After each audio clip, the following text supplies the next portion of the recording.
நடிகர் விஜய் அவர்களே, இந்த இடம் என்னன்னு தெரியுதுங்களா? சுடுகாடு.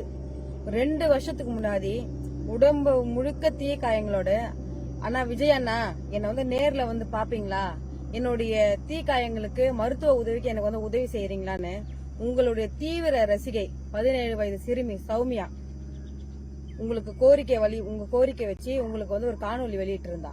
அந்த தீ காயங்களோட அந்த ரணத்தோட உங்களுக்கு ஒரு காணொலி வெளியிட்டு இருந்தா.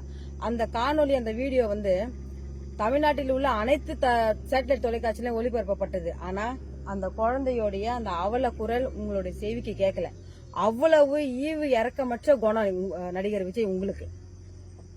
உங்களுக்கு ரசிகையா இருந்ததை விட இந்த குழந்தை வந்து அண்ணன் கேப்டன் விஜயகாந்த் அவர்களுக்கு ரசிகையா இருந்து, நடிகர் அஜித்குமார் அவர்களுக்கு ரசிகையா இருந்து, அவன் அந்த கோரிக்கை அவங்களுக்கு வலியுறுத்தி இருந்திருந்தானா நேரடியா அந்த குழந்தைய நேரடியா வந்து பார்த்து அந்த குழந்தையோட உயிரை பாதுகாத்திருப்பாங்க, காப்பாத்திருப்பாங்க. ஆனா நீங்க வந்து அந்த குழந்தையோடைய அந்த கோரிக்கைய செவி சாய்க்கல. அந்த குழந்தைக்கு நீங்க எந்த ஒரு உதவி செய்யறதுக்கும் முன் வராத மனம் இல்லாத நடிகர் விஜய்.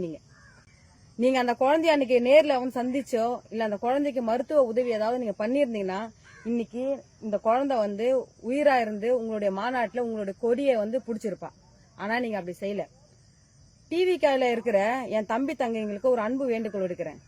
நான் 20 வருஷமா நான் நடிகர்களை எதிர்த்து நான் போராட்ட களத்தில் நின்று போராடிட்டு இருக்கிறேன். ஏன் தெரியுமா? இது போல நடிகர்கள் பின்னாடி ரசிகையா இருந்து ஒரு உதவின்னு கேட்டு முன் வராத நடிகர்கள் பின்னாடி நீங்க எல்லாருமே போயிட்டு இருக்கீங்க. உங்களை எல்லாருமே பழகடைக்காயா வச்சு இன்னைக்கு நடிகர் விஜய் அவர்கள் வந்து அதாவது டூப் போட்டு தெருவா டுபாகூர் டைலாக் விட்டு யாரோ கொடுக்கிற பொலிட்டிக்கல் அசைன்மெண்ட்டுக்காக உங்களை பகடைக்காயா வச்சு இன்னைக்கு அரசியல் பண்ணிட்டு இருக்காரு.